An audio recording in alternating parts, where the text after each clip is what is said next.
de nuestro Estás aquí y de escuchando nuestro ahora. Blue Radio y bluradio.com.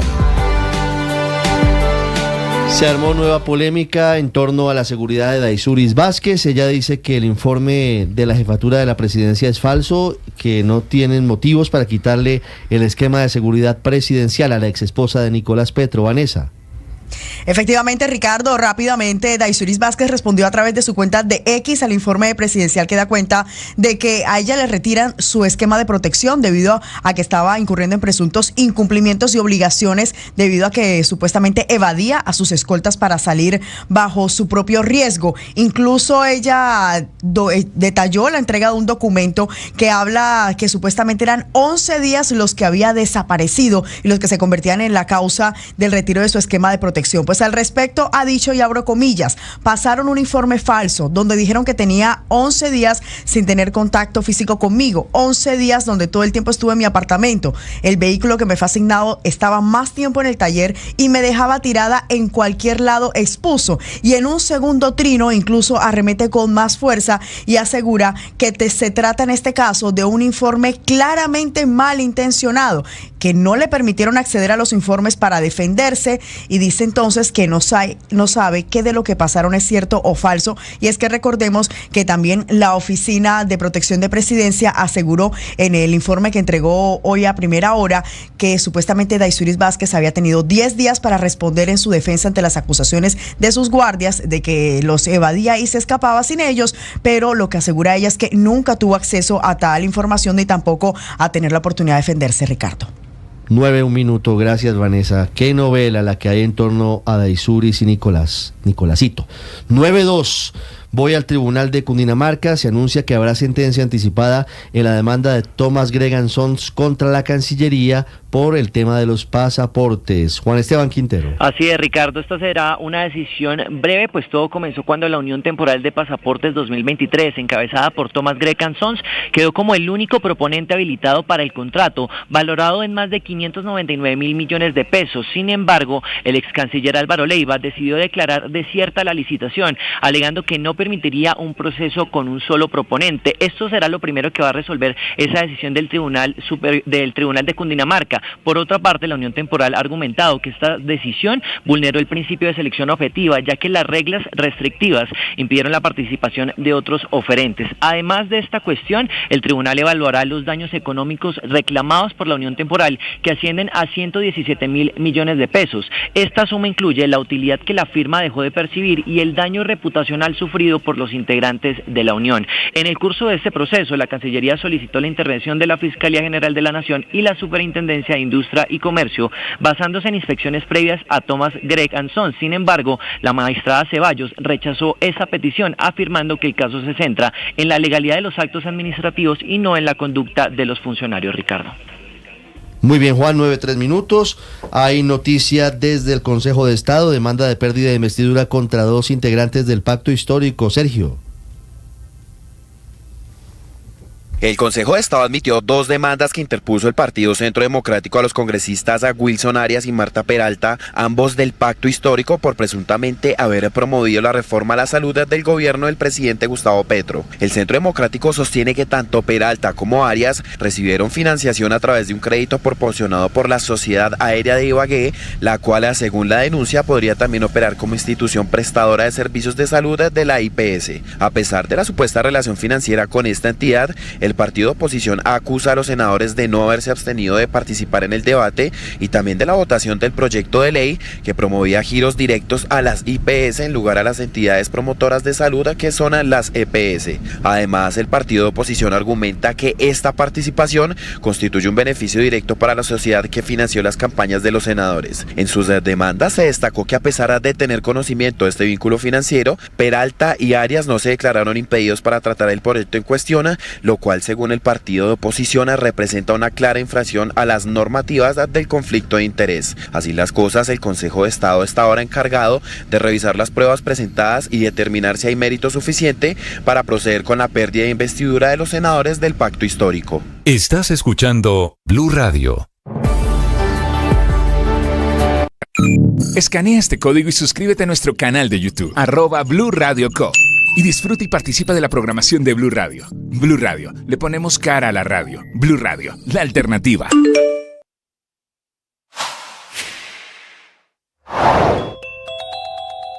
Decisiones del FOMAC para atender a los maestros en el sistema de salud. Ahora las clínicas y los hospitales tienen que volver a exigir la autorización médica para prestar algún servicio en medio de advertencias en Antioquia y en Cali de clínicas que ya no atienden a los profesores ante las elevadas deudas sin pagar por parte del FOMAC. En Cali también se suman las advertencias del alcalde que dice que las EPS intervenidas por el gobierno no están girando los recursos a clínicas y hospitales y en 2 meses podría entrar el departamento del Valle y la ciudad de Cali en una crisis profunda en el tema de salud.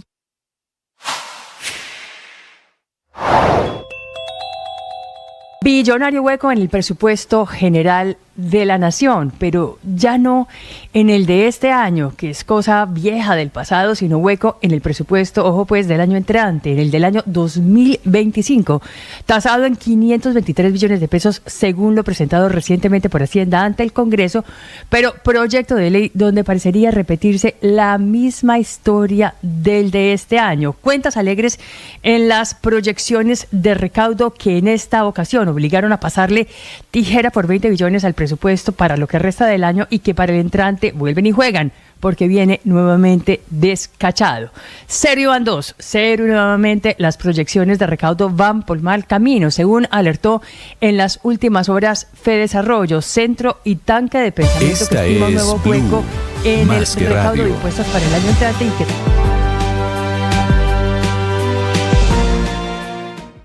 Luego de la reunión de cancilleres y presidentes de Colombia, México y Brasil del día anterior, hoy habrá nuevas reuniones diplomáticas del canciller Luis Gilberto Murillo con embajadores. Sigue intentando un camino negociado, una solución que no sea violenta a la crisis política en Venezuela. Catherine Ávila, ¿con quiénes se reúne el canciller?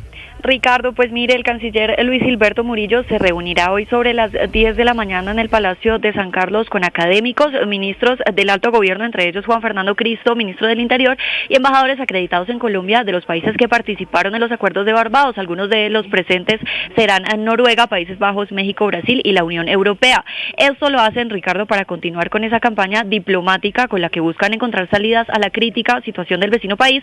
Entre ellas, sobre la mesa podría estar una negociación entre oposición y gobierno de Nicolás Maduro mediada por el gobierno de Gustavo Petro. Y esto ocurre, como usted lo dice, luego de ese comunicado conjunto con los gobiernos de Brasil y México, con el cual los países hicieron un llamado al Consejo Nacional Electoral de Venezuela para que den a conocer públicamente los desglosados por mesa de votación. Además, pidieron tanto a la oposición como al gobierno cautela en los eventos públicos y las movilizaciones para evitar más violencia. Y por último, expresaron su disposición para ser mediadores en esta situación.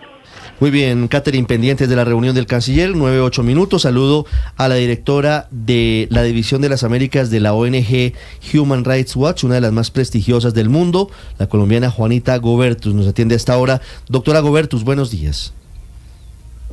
Ricardo, buenos días. Un saludo a toda la mesa de trabajo y a la audiencia de Blue esta mañana. ¿Qué reporte tienen ustedes sobre las consecuencias de la represión y las detenciones arbitrarias luego de las protestas que se han producido en Venezuela contra los resultados electorales? Pues Ricardo, estamos muy preocupados. En el transcurso desde la noche del domingo tenemos 20 reportes creíbles de personas que han muerto en el marco de estas protestas postelectorales. El último dato del propio gobierno es de 1.200 personas detenidas. A la fecha tenemos reportes de 17 personas desaparecidas y por lo menos 93 personas heridas. Es realmente una represión atroz. Las imágenes que está presentando el mismo Nicolás Maduro francamente aplican casi que una estética tipo Bukele a la represión de una dictadura como la de Venezuela en este momento. Hay muchísimo miedo, reportes de organizaciones de sociedad civil, defensores de derechos humanos, periodistas, con profundo miedo por el nivel de represión que está desplegando el régimen. Sí, sobre eso quiero preguntarle, doctora Gobertus, porque precisamente ese temor se percibe en las calles de Caracas y en el resto de Venezuela. ¿Quiénes les proveen a ustedes información? Obviamente sin identificarlos, pero ¿cómo se nutren ustedes en medio de la opacidad, en medio de los controles de la dictadura, en medio de todo lo que está pasando en Venezuela de información?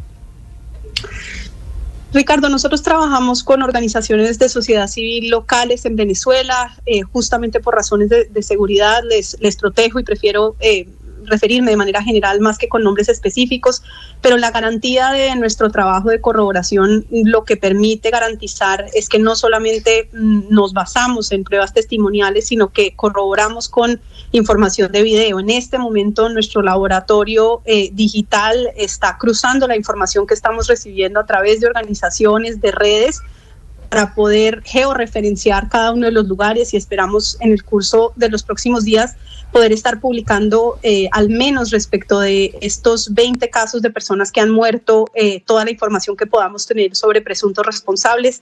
Puedo avanzar hasta el momento que hay en todo caso, en varios de estos casos, participación de los llamados colectivos, estos grupos de civiles que trabajan de la mano de la Fuerza Armada Bolivariana. Doctora Gobertus, ¿hay un patrón que ustedes hayan podido identificar de esa actuación, de la actuación paralela de la policía o la Guardia Nacional venezolana con los colectivos civiles armados para reprimir y para herir y para capturar y en algunos casos para matar a los manifestantes?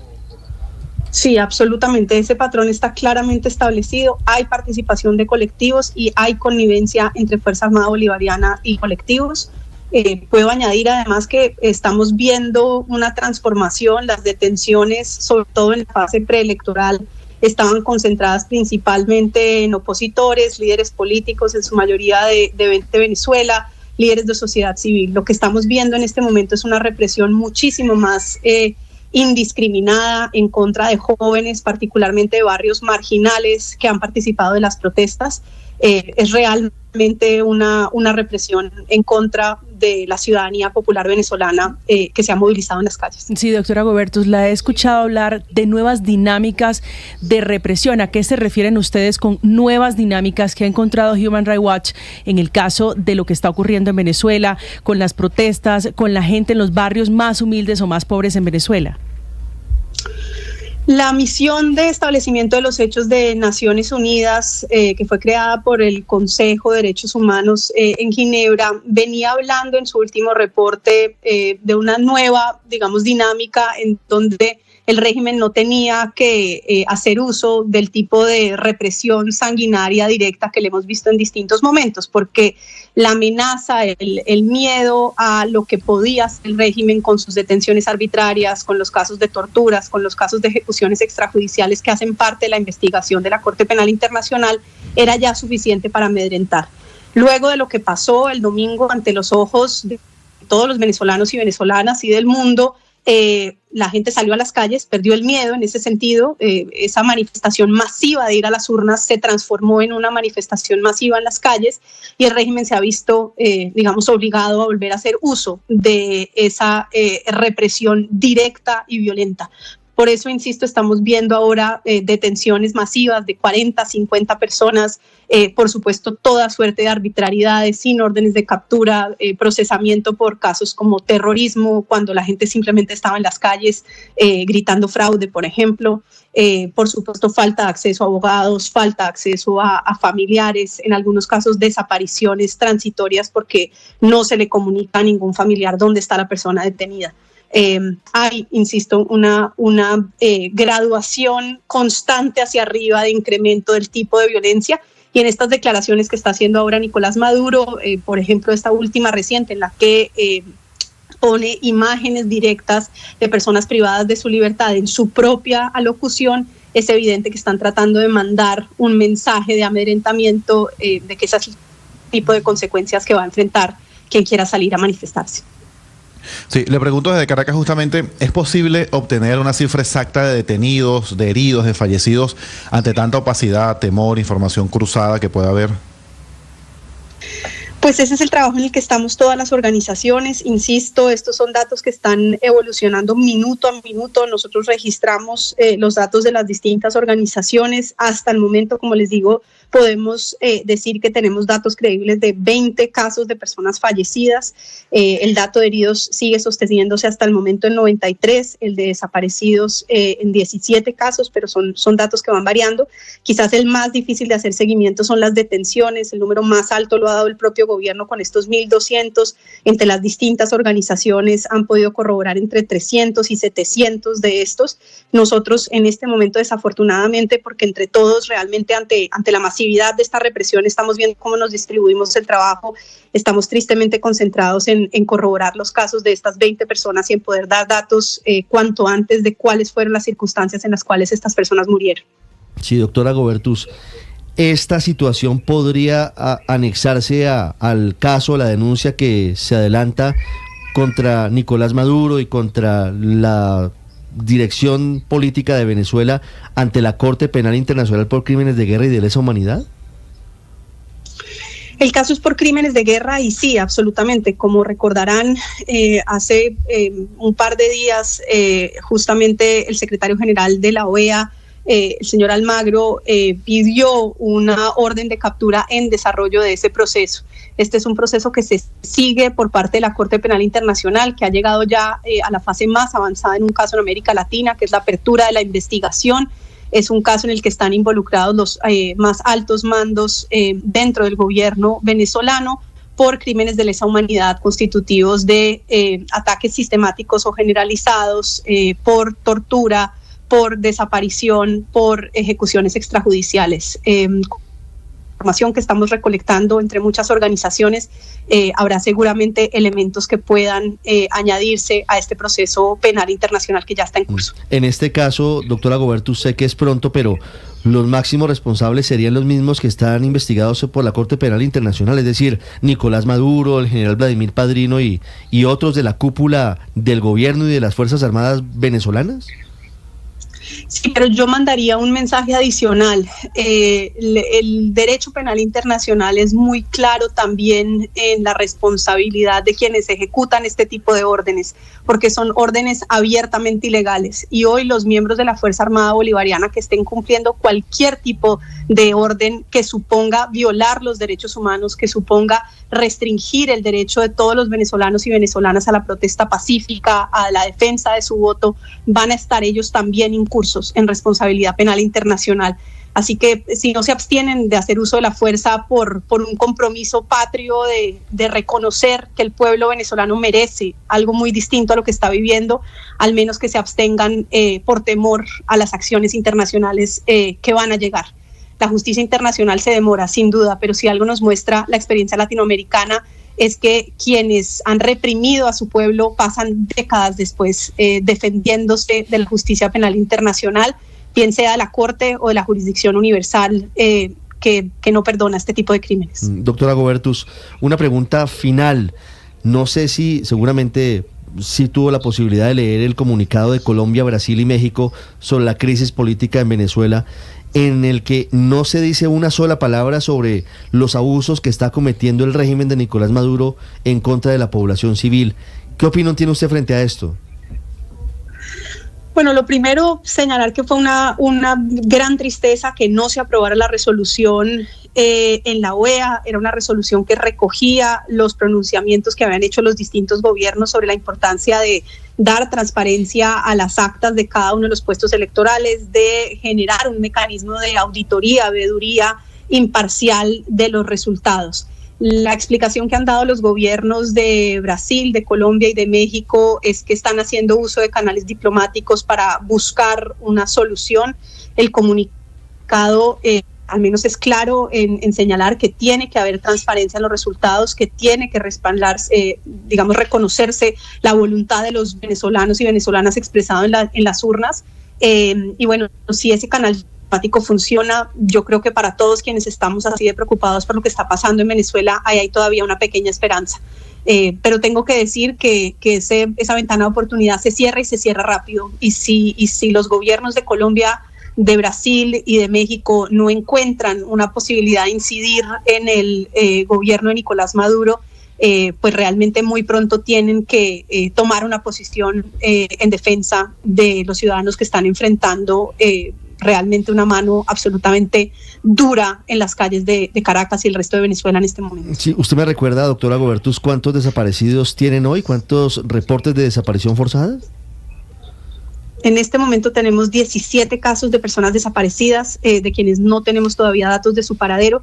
Es un dato que está cambiando constantemente. De esos 1.200 detenidos, en algunos de los casos tuvimos desapariciones transitorias, por cuanto no se respetaron los tiempos de poderle comunicar a los familiares o a sus abogados dónde estaba la persona.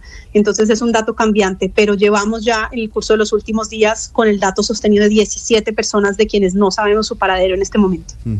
Sí, se lo pregunto porque en segundos vamos a tener aquí en Blue Radio un reporte muy doloroso de Silvia Patiño desde Caracas, repito, con varios casos de familiares que están buscando a sus hijos, a sus hermanos, desde hace varios días, desde el lunes, y no los encuentran. Pareciera que esta maquinaria de terror está funcionando a toda marcha dolorosamente, incluyendo ese crimen atroz como es la desaparición forzosa.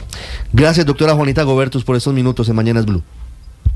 A ustedes, muchísimas gracias. Aprovecho para señalar que a través de mensaje directo en todas nuestras redes sociales de Human Rights Watch y las mías, Juanita Gobertus, estamos recolectando toda la información que puedan tener sobre personas desaparecidas, sobre personas muertas, para tratar de poner a disposición las herramientas tecnológicas que tenemos para entender qué es lo que está pasando y cuanto antes poder mostrar evidencia de quiénes son los responsables detrás de estos casos. 921, muchas gracias. Es importante acudir a esas redes sociales de Human Rights Watch para denunciar lo que está ocurriendo en Venezuela, Andrés. Esto ya no tiene ningún tipo de careta. Aquí está absolutamente claro que se trata de una dictadura que usa los peores métodos de las dictaduras.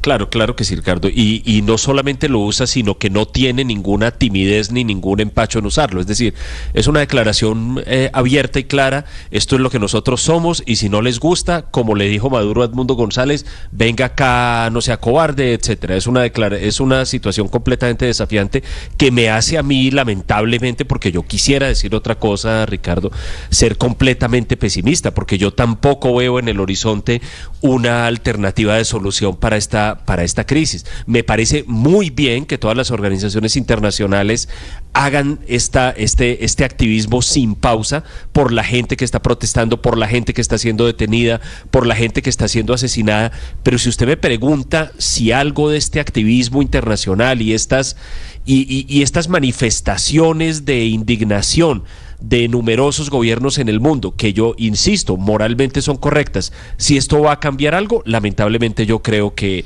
no. Que si los esfuerzos de Petro y Lula y AMLO van a cambiar algo, no lo sé. O sea, yo creo que la probabilidad es ínfima, pero pues por lo menos hay ahí un esfuerzo y hay que darle el beneficio al menos de la duda. Saludo en segundos a Andrés Ricardo Izarra, uno de los hombres cercanos al fallecido Hugo Chávez, que hace casi una década se cansó de los excesos, de los abusos, y hoy critica duramente a la dictadura de Nicolás Maduro. Aurelio. Sí, Ricardo, es realmente pues un punto que pasar por alto en el comunicado de los presidentes Petro, Lula y AMLO, pasar por alto pues lo que acaba de señalar Juanita Gobertus, pues con todo detalle y con toda la información que claramente sustenta a la organización que ella representa, Human Rights Watch. Entonces, pues, si es un vacío realmente que queda, pero yo estoy casi que compartiendo el mismo pesimismo después de oír a Juanita Gobertus de Héctor Riveros. La presión de afuera realmente, incluidos los llamados back channel o la diplomacia muy como de gato en medio de piezas de ajedrez que tratan de hacer estos tres expresidentes, no pareciera tener resultado. Y más grave aún, revisando hoy la situación económica de Venezuela, me encuentro con que Venezuela viene aumentando sus exportaciones de crudo a los Estados Unidos. ¿Sabe cuánto? Ya va en 253,000 barriles diarios de petróleo que Venezuela está exportando a Estados Unidos. Entonces, mientras estamos hablando de muertos, de detenciones, de elecciones, de actas, de verificaciones, de veedurías, por debajo hay un tubo de oro negro yendo a los Estados Unidos con 253,000 barriles diarios de petróleo. Nunca les ha interesado, nunca les ha preocupado la presión internacional, Héctor. No sé qué nos hace pensar que hoy sería diferente, cuando, entre otras cosas, por primera vez está en riesgo la continuidad de ellos en el poder, esa camarilla corrupta. Sí. Yo tampoco creo que haya yo ya lo dije y realmente me da mucho desaliento tener que decir eso y tener esa convicción, porque francamente pues yo no tenía mucha esperanza, porque el proceso en realidad pues fue un proceso siempre pues tortuoso, por decirlo menos, un proceso electoral en el cual pues los candidatos no eran los que la gente quería que fueran candidatos. De hecho, María Corina Machado, pues alguna gente incluso creía que era la candidata, pero efectivamente no era, porque estaba la inhabilitaron, claro.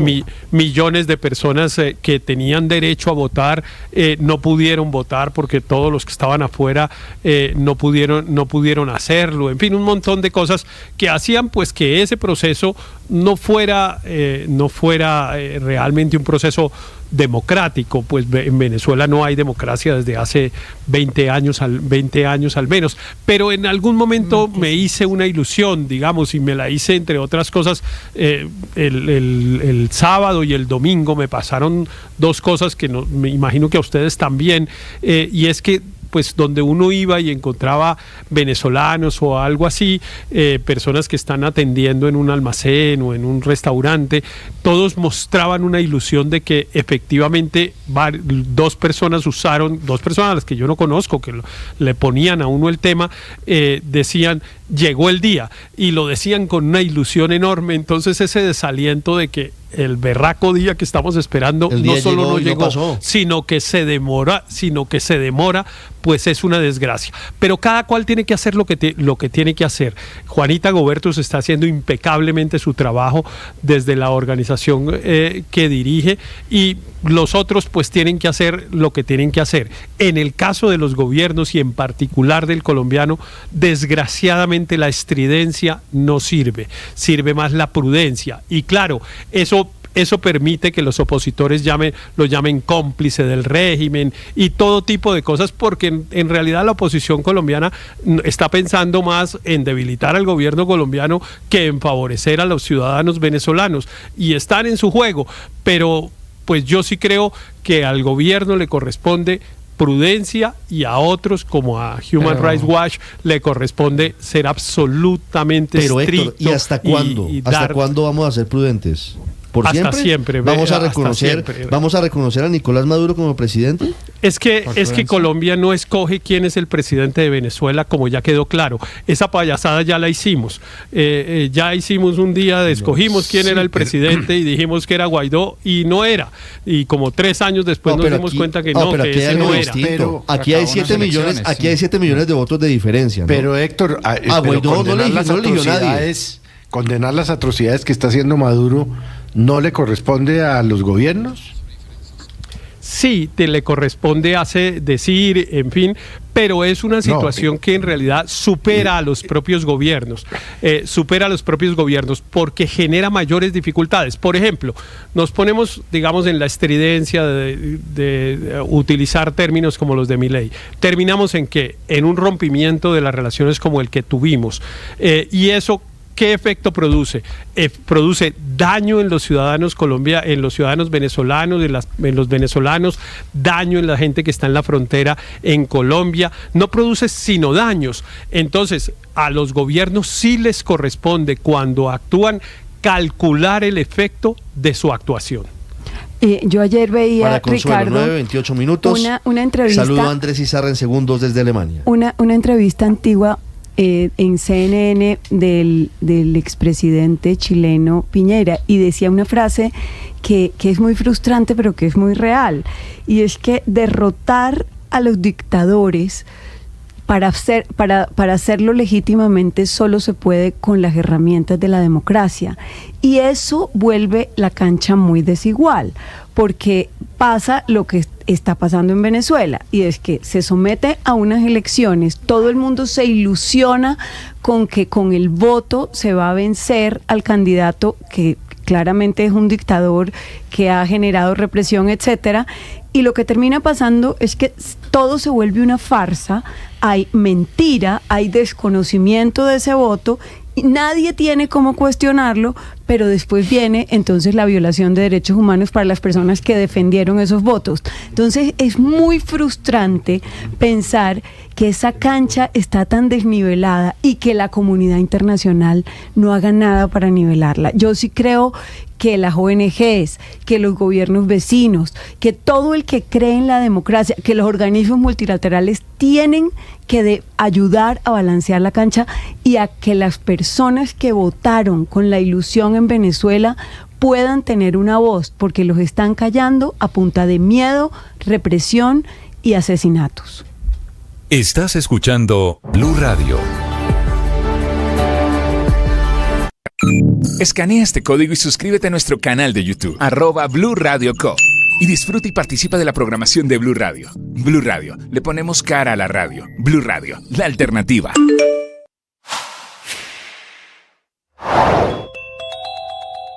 Crisis en la situación del petróleo en el país no da abasto, pues tras conocerse que Colombia cuenta con solo 7 años de reserva para abastecer sus necesidades, la Asociación Colombiana de Petróleo y Gas aseguró que al 2035 se dejarían de recibir 40 billones de pesos del sector. Al respecto, Frank Pearl, presidente de la entidad. La posición del gobierno es clara. El gobierno ha dicho que no va a haber nuevos contratos de exploración y estamos trabajando dentro de esa limitación para ver qué se puede hacer para aumentar la producción. Y en medio de estas alertas en el sector de los hidrocarburos, el Tribunal Administrativo de Cundinamarca le abrió un incidente de desacato al presidente Gustavo Petro porque no ha cumplido la orden que le dio el pasado 25 de enero de nombrar la totalidad de los comisionados de la comisión.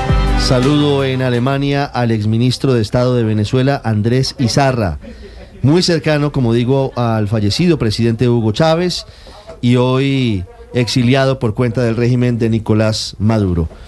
Señor Izarra, buenos días. ¿Cómo está, Ricardo? Buenos días, gracias por la oportunidad. Un gusto saludarlo, señor Izarra. ¿Cómo ve usted lo que está ocurriendo en estos momentos? Lo hemos seguido muy detalladamente por sus redes sociales, con sus análisis sobre lo que está pasando hoy en Venezuela. Pasó mucha gente del optimismo a la decepción y mucha gente hoy a la desesperanza. Hay mucho en juego, hay muchas cosas que tal vez desconocemos de lo que se está moviendo detrás de bambalinas, pero todo pareciera indicar que el régimen sigue haciendo tiempo y entre más tiempo pase, más difícil va a ser que eventualmente haya algún tipo de cambio en Venezuela. Es correcto, tal cual como tú lo dices. La estrategia del gobierno es jugar a ganar tiempo para consolidar el autogolpe electoral que está en marcha. Pero yo quería aprovechar la oportunidad para quizás azuzar un poco la conciencia de la opinión pública colombiana de lo que está pasando en Venezuela, en especial las últimas 48 horas. Ya van más de 1.200 detenidos. Ha habido una racia de una violencia inusual, inaudita contra los sectores populares. Más de 70 niños han sido judicializados. Una niña de 13 años fue presentada en un tribunal de terrorismo ayer en Mérida. De 13 años, acusada de terrorismo ayer en Mérida. Es una cosa increíble, para solo nombrar una de las barbaridades que estamos viendo en esta racia del gobierno de Maduro por tratar de consolidar su golpe de Estado en el poder. Yo creo que desde el golpe de Estado de Pinochet no hemos tenido en la región una reacción tan brutal o una represión tan brutal como la que vemos de parte del gobierno de Nicolás Maduro por un pueblo que exige algo muy sencillo, que es muestren las actas. La oposición mostró las de ellos. El madurismo no ha mostrado las de ellos porque no lo puede mostrar, porque simplemente perdieron. O sea, todo el mundo sabe que en Venezuela hubo un fraude electoral. Y sobre ese fraude electoral, con una facción de la Fuerza Armada, con el alto mando, están solidificando un golpe, ejecutando un golpe y buscando legitimarlo vía la propaganda y el terror. En Venezuela hoy lo que predomina en terror, porque lo que pasó anoche fue muy brutal, no solamente en Caracas, como le digo, extendido en todo el país, en todos los sectores populares, sobre todo, porque la verdad que a Maduro no le amenaza que María Corina concentre a su gente en el este de Caracas. Señor Izarra, sobre eso quiero preguntarle, porque esa es la clave de todo esto, porque durante muchos años, incluso tal vez desde la llegada de Hugo Chávez al poder o unos pocos meses después, se ha producido la ruptura. Y en Caracas es evidente la división que existe. En el este está el antichavismo, pero lo que vimos, esta semana es que bajó Petare, bajó el 23 de enero, bajó Katia a manifestarse. Y hoy la represión es contra quienes fueron la base del chavismo, el origen del chavismo estuvo ahí. Usted está muy bien informado, Ricardo. Es exactamente lo que ocurre. Y por eso a mí me contacta tanta gente a través de las redes sociales, a través de mi teléfono, porque a quien están persiguiendo es al chavismo, al pueblo popular. A los que están reprimiendo es a la gente que Chávez empoderó durante su gestión. Es a nuestra base social la que ellos están reprimiendo. Porque es que el emperador, el rey Nicolás I está desnudo. No tiene apoyo popular. En Venezuela ya la división no es entre chavistas y no chavistas, la polarización. Ahorita es todos contra Maduro. El voto de María Corina no es un voto solamente por María Corina, es un voto sobre todo compuesto por el rechazo al madurismo. Porque en una elección donde no se le permiten candidatos al chavismo, donde no se le permiten candidatos a la izquierda, donde las opciones están acotadas, aplicó la economía del voto. La gente votó por quien tuviera más chance de salir de Maduro. No en vano, Edmundo saca 40 puntos de ventaja. O sea, casi 4 millones de votos le sacó de diferencia a Maduro. Maduro no tiene pueblo. Y por eso tiene que desatar el nivel de represión que vimos los últimos 2 días, pero en especial anoche. Anoche la cosa fue muy difícil. Pero si Nicolás Maduro no tiene pueblo, ¿en dónde están entonces los boliburgueses? Pero eso no, ¿usted cree que los boliburgueses son pueblo? Por eso le pregunto, si no están en esas bases, si no es en estos barrios populares que precisamente salieron a marchar en contra. Es que al final... ¿En dónde están? ¿En dónde está el apoyo que tiene el supuesto 30% que tiene? Es que los boliburgueses son otra cosa. Responde, son burgueses, no es el pueblo popular. Pero ¿en dónde están? Claro, precisamente. Pero ¿por qué no se ven? ¿Y en qué sectores están? ¿Y en qué ciudades? ¿O cómo viven? ¿De qué viven? ¿Qué es lo que hacen? Para tratar de entender un poco dónde está todavía esa población que sigue estando con Nicolás Maduro, porque están ganando. Creo que una cosa son los boliburgueses, una cosa son los boliburgueses, que son los empresarios que también llaman en Venezuela enchufados. No necesariamente empresarios. No, pero Paola, usted lo dice, burgueses son quienes tienen unos privilegios, quienes han por lo menos ganado. Pero quien bajó a protestar, Paola, es el de la alpargata. O sea, es la base. Por eso, pero ¿dónde están los otros? Los 5 millones de funcionarios del Estado venezolano. Eso, entonces la pregunta es, si la interpreto pero es que bien. Maduro no sacó 5 millones de votos. No, yo sé, pero los trabajadores del Estado. Maduro no llegó. La pregunta es, Maduro no llegó ni a 3. ¿Dónde están los votos de Maduro, señor Izarra? Interpretando la pregunta de Paola con todos los matices, ¿dónde están los votos? Maduro ganó de todas, hay un mapa electoral abierto, de todas las circunscripciones que hay en Venezuela. Hubo 30.000 mesas electorales, yo creo que Maduro ganó en 1% o algo así, solamente. ¿Hay maduristas? Bueno, claro que hay maduristas. Ahora, que son una mayoría, no lo son. En lo absoluto. No solamente que no son una mayoría, sino que es una minoría absoluta. Tanto así que el candidato de oposición, que concentra el voto tradicional de la oposición venezolana, pero además en esta oportunidad, por la naturaleza de la elección, concentra además, gracias a la economía del voto, el voto chavista, el voto popular, que es el que está en estos 2 días manifestándose. Yo vuelvo y le repito. A Maduro no le importa que María Corina se concentre en la Plaza Altamira con sus seguidores. Eso no le importa a Maduro, eso no le quita el sueño. ¿Usted sabe qué le preocupa a Maduro? Que Petare, que es el barrio más populoso de América Latina, marche sobre la avenida Urdaneta, como lo vimos el lunes. O el muerto que hay en Ciudad Hugo Chávez en Valencia, o las protestas en Maracay, o que Antima no esté encendido. Es decir, que el oeste de Caracas, las zonas tradicionalmente populares, chavistas, porque ese es nuestro electorado. Y Maduro lo sabe. Maduro lo sabe, ese es nuestro electorado, es nuestra gente. Y ese es el miedo que tiene Maduro. Y esa es la reacción que estamos viendo. Es el miedo al saberse que está desnudo, que no tiene apoyo popular. No hay respaldo del pueblo venezolano. Maduro, sea chavista, no sea chavista, sea de la clase social que sea. No existe. Es un gobierno que está tratando de imponer su golpe de Estado a través de la violencia, muy brutal. Le vuelvo e insisto, esto no se ha visto en América Latina desde que Pinochet dio su golpe, con todo el saldo trágico que trajo. Y por eso me alerta. Porque usted sabe que, Ricardo, si usted allá en Colombia deja que esto se consolide, ustedes se fregaron, ¿oyeron? No solamente por la migración que les va a llegar, que ya ha causado bastante presión social, sino por el precedente político que eso siembra. Porque cualquiera, con sus 3 militares, aplica el modelo Maduro y se acabó, y se fregaron. El antecedente o el precedente que esto siembra para la región es gravísimo, gravísimo si dejamos que esto se consolide.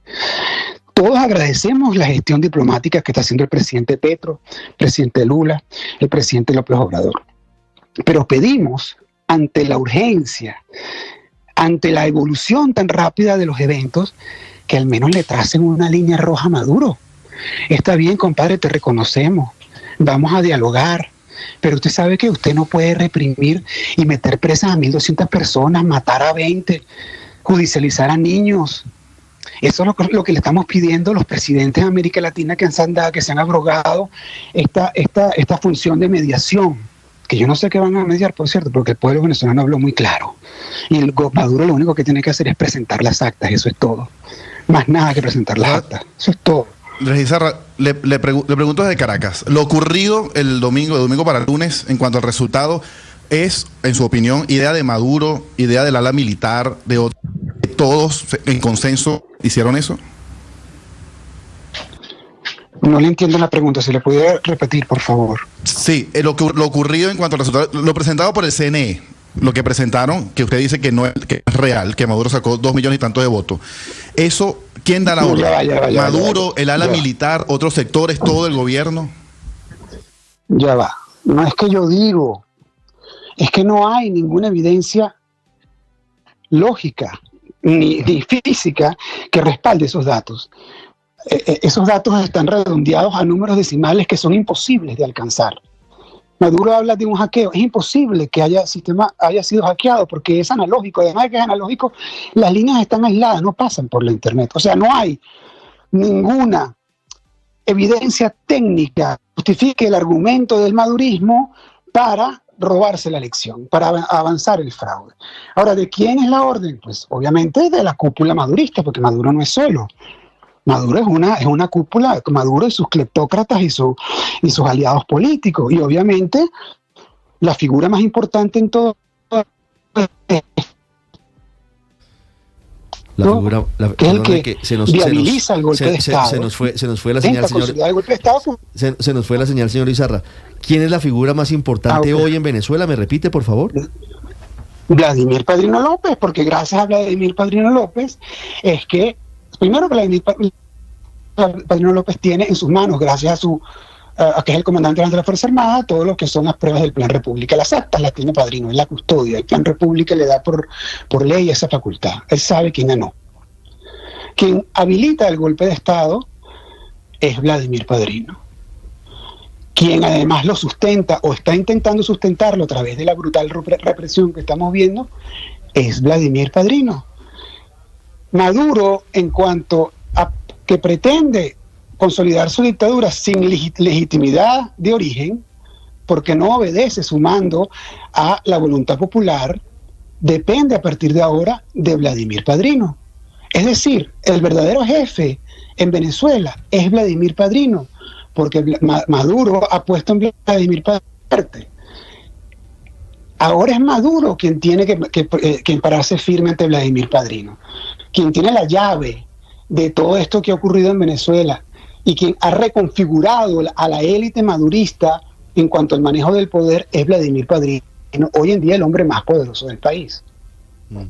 Es por posible, la vía de los hechos. Es posible, para finalizar, señor Izarra, que la negociación o que las gestiones diplomáticas que adelantan los presidentes Petro de Colombia, Lula de Brasil y López Obrador de México vaya en el sentido de que Nicolás Maduro logre controlar o logre parársele duro, como usted dice, a Vladimir Padrino para reconocer los resultados electorales, o eso pareciera más una ilusión hoy? No, pero es que yo quizás no me expliqué bien. Vladimir Padrino actúa bajo las órdenes de Nicolás Maduro.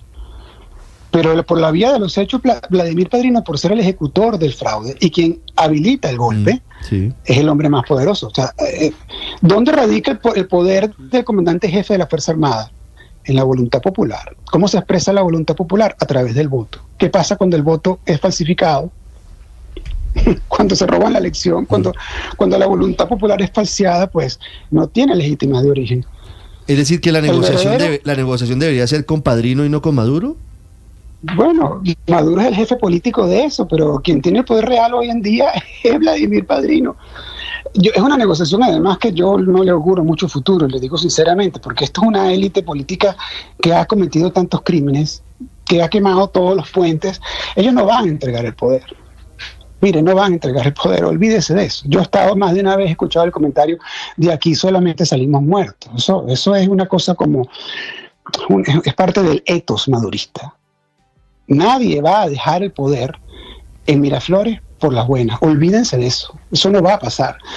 Eso no quiere decir que no se hagan las diligencias, las gestiones, la buena voluntad, toda la cosa. Eso está muy bien. Que sería bueno que esa buena voluntad venga con un poquito de firmeza, que es lo que estamos pidiendo, y por eso le agradezco de nuevo la oportunidad que usted me da para hablar, porque lo que pedimos es que el presidente Petro por lo menos le tire una rayita roja a Maduro, ¿sabe? Le diga, mire, Maduro, si no es reprimiendo al pueblo.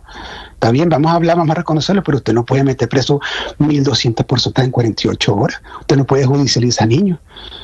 Mire, a mí me están llegando casos. Hay gente que se han llevado presas por cacerolear. Hay 5 mujeres en Petare presas por cacerolear. Si usted pone en su estado de WhatsApp que cuenten las actas, usted va preso porque el vecino lo chivatea además. Han creado una red a través hay una red de informantes terrible montada. Correcto.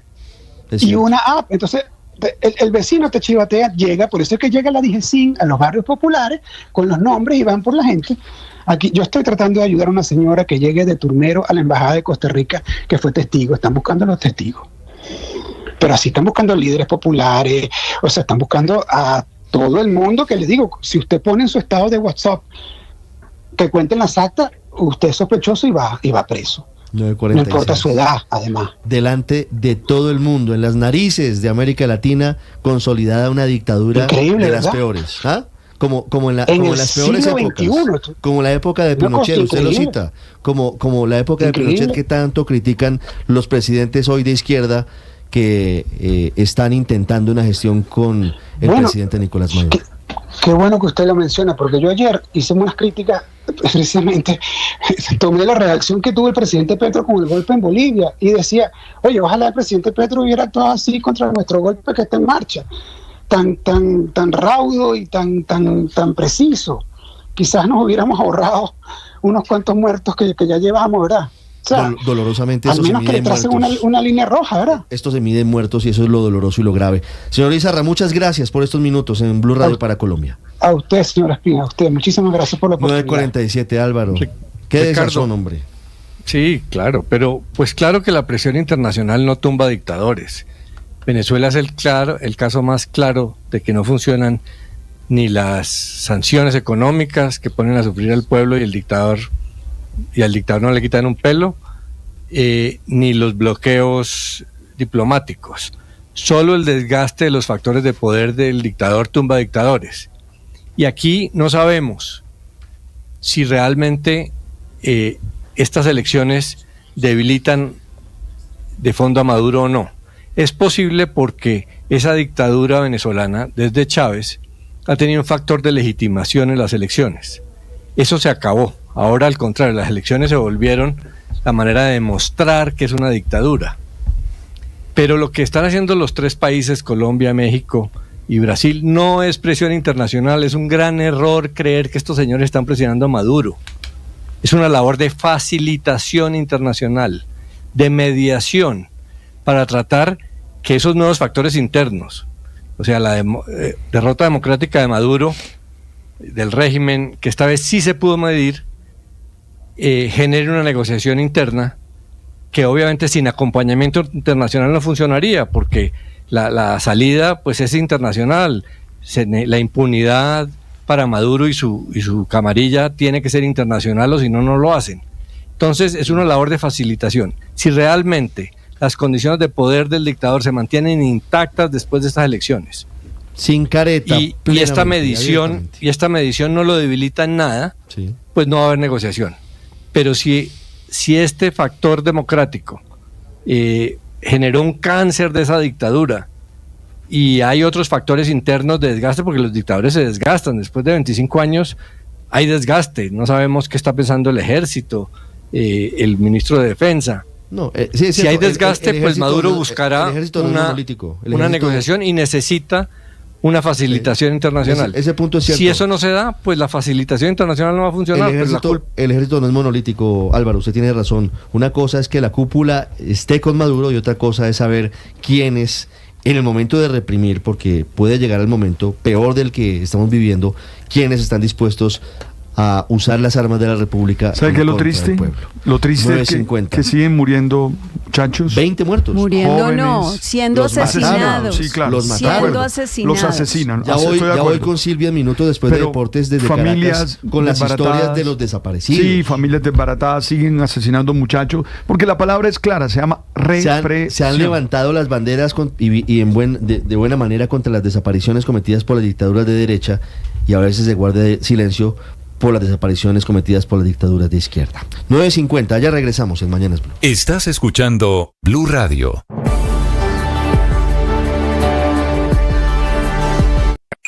Escanea este código y suscríbete a nuestro canal de YouTube, @Blue Radio Co. Y disfruta y participa de la programación de Blue Radio. Blue Radio, le ponemos cara a la radio. Blue Radio, la alternativa.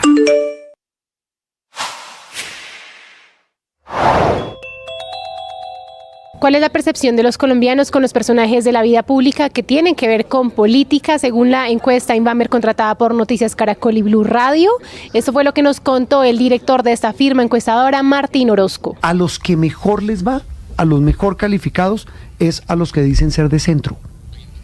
Por ejemplo, Claudia López. Sí, primero Juan Manuel Galán, Claudia López, Humberto de la Calle y Sergio Fajardo. De ahí para abajo, que entre el diablo. Ese punto Juan es Roberto, muy pero usted pasó por María alto Consuelo. de la imagen muy desfavorable de la vicepresidenta Francia Márquez. No, y creo que eso se mantiene, ¿no? Sí, pero definitivamente la gente no considera, no considera que la vicepresidenta Francia Márquez esté haciendo ninguna gestión importante para el país, y la conclusión de que el cambio es principalmente para mal. No se pierdan esos contenidos, suscríbanse a nuestro canal de YouTube. En Blue le ponemos cara a la radio.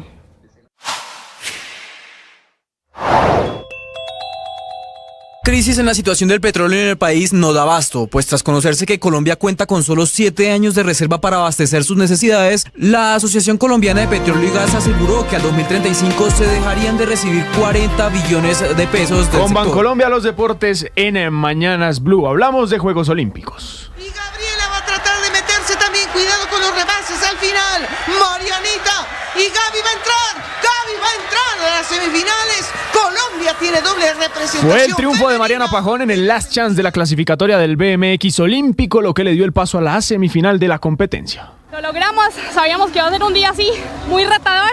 La verdad me disfruté cada vuelta, fue muy especial y mañana hay que seguir confiando, con fe. Retador, con mucha gente, muchos colombianos sufriendo hasta el último minuto con lluvia, porque la lluvia no la vieron casi por televisión. Es que quería darles una vueltica más. Y tras ella, exactamente en el tercer lugar, llegó la otra colombiana, Gabriela Bolé, que también competirá por la medalla. Realmente contenta de poder correr. Es un paso muy grande para mí, porque tengo una caída hace 2 semanas y no pensaba que pudiera correr. Y estar ahí corriendo acá ya pues estoy muy agradecida por eso, la verdad. Hoy a la 1:15 de la tarde será la semifinal donde estarán presentes las dos colombianas. En la rama masculina, a la 1 de la tarde, Mateo Carmona y Diego Arboleda estarán en la semifinal. El que se quedó por fuera fue Carlos Ramírez, medallista olímpico en Río 2016 y Tokio 2020. El antioqueño sufrió 2 caídas, una de ellas en el Last Chance donde se rompió la mano. Lastimosamente terminamos la participación en los Juegos Olímpicos de París 2024 con 2 caídas bastante fuertes, pero gracias a Dios estamos bien. Una mano quebrada, otra a la izquierda, pero bueno, después de la primera caída en la tercera manga nos paramos con muchos dolores, pues nos paramos de partido, era lo mejor de mí, iba muy bien, gracias a Dios. Lastimosamente esto es el BMX, todo pasa por algo en la vida y aquí seguimos firmes. En tiro con arco, el equipo mixto compuesto por Ana María Rendón y Santiago Arcila cayó frente a Alemania. Arcila sigue en la competencia individual en los octavos de final. Johnson Rojas desde París con toda la información de los arqueros colombianos. Juan Camilo, buenos días. El tiro con arco colombiano estuvo muy cerca de avanzar a los cuartos de final. El equipo integrado por Ana María Rendón y Santiago Arcila cayó 5-4 en un cerrado duelo frente a los alemanes.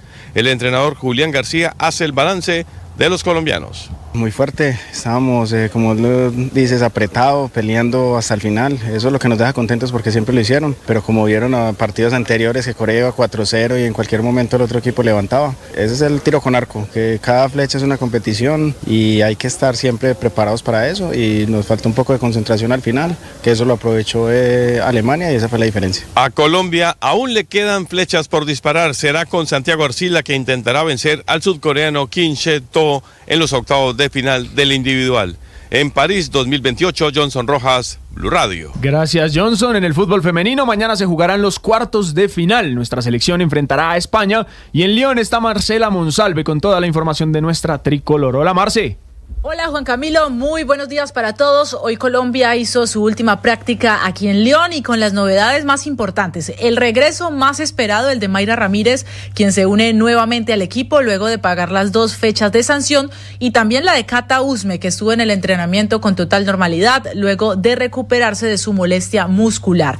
Todas las jugadoras entonces habilitadas para este partido frente a España, que será mañana. El profesor Angelo Marsiglia se imagina un rival, un duelo similar a lo que fue enfrentar a Francia y Canadá, equipos que atacan directo y que les gusta jugar muy bien a la pelota. España es un equipo que le gusta mucho la posesión de la pelota y someter al rival con base en eso. Hay que cuidarnos mucho de los pases entre líneas, considero yo que es donde más hacen daño. Tienen jugadoras de muy buen pie, jugadoras que filtran muy bien la pelota y hay que cerrar mucho los carriles internos. Eso es lo que más hemos trabajado o que más hemos hablado para afrontar este partido. Colombia queda concentrada en el hotel y en la tarde hará los últimos trabajos de gimnasio, mientras que España tiene programado el entreno para horas de la noche aquí en Lyon. Mañana Colombia-España, duelo de cuartos de final, 10 de la mañana hora en Colombia, 5 de la tarde aquí en Francia. Marcela Monsalve, Blue Radio. Gracias, Marce. En el tenis, el español Carlos Alcaraz clasificó a la final y disputará el oro olímpico.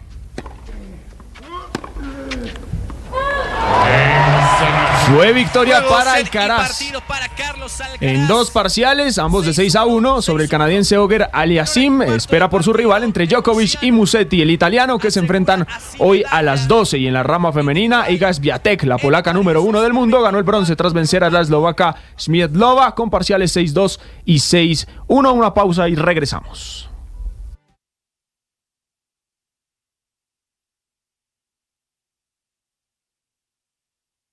Atención, hay una noticia urgente. Señoras y señores.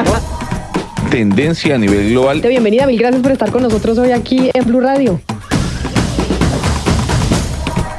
Usted enfermo por el fútbol y los compañeros de seminario en retiro. Nelson Palacio. Living on the end of a lightning bolt. Es el gol de Nelson Palacio, el exatlético nacional, para la victoria del Real Salt Lake en la Leagues Cup frente al Atlas de México, donde ataca el arquero de la selección Colombia, Camilo Vargas. Y este es de Santi Moreno, el ex América de Cali. Va a llegar Moreno, se viene el cuarto, del otro lado Batoye. Moreno, usted solito, usted solito, usted solito, usted solito. Santi Moreno marcó en el 4-0 de Portland Timbers contra Colorado Rapids, también en la Leagues Cup. Y cerramos deportes con información de última hora que tiene que ver con el piloto colombiano Juan Pablo Montoya, que volverá a la NASCAR después de 10 años. Será el 15 de septiembre en Watkins Glen y estará tras el volante del Toyota número 50, del que son propietarios la leyenda del básquet Michael Jordan y el piloto Denny Hamlin. 9:57 los deportes en Mañanas Blue. Escanea este código y suscríbete a nuestro canal de YouTube, @Blue Radio Co. Y disfruta y participa de la programación de Blue Radio. Blue Radio, le ponemos cara a la radio. Blue Radio, la alternativa.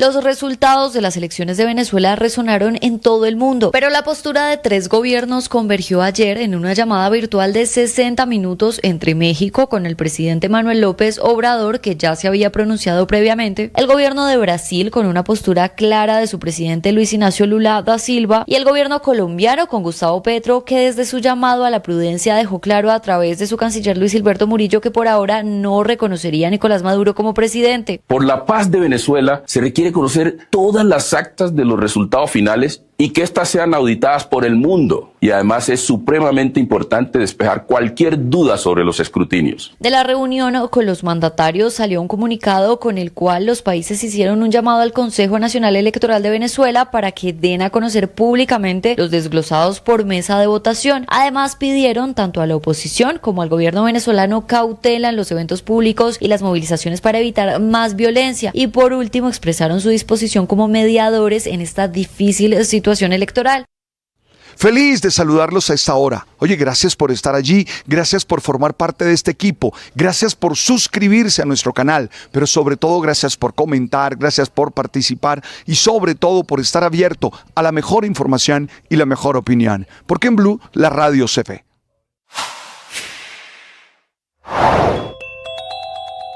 En medio de una tensión interna con la ministra de Trabajo, Gloria Inés Ramírez, el viceministro Edwin Palma presentó su renuncia al presidente Gustavo Petro. La tensa relación entre Palma y la ministra de Trabajo no soportó más la presión y las diferencias y el malestar entre ambos quedó al descubierto con la carta de renuncia de Palma. Aparte de la enviada al presidente Petro, el ya ex viceministro también le envió una corta, fría y distante carta de renuncia a la ministra Ramírez. Abro comillas, como le he señalado en la carta al señor presidente, la cual anexo, manifiesto mi decisión de renunciar al cargo de viceministro de Relaciones Laborales e Inspección a partir del 31 de agosto. Cierro comillas. La disputa interna dentro del Ministerio de Trabajo entre el viceministro Palma y la ministra Ramírez apunta a 2 motivos principales. El viceministro Palma había estado disfrutando de sus vacaciones a mediados de julio y en ese momento, cuando él no estaba, despidieron a una de sus principales asesoras, Ángela Caro, que llevaba más de 15 años en el ministerio. Fue declarada insubsistente, lo que motivó una serie de reclamos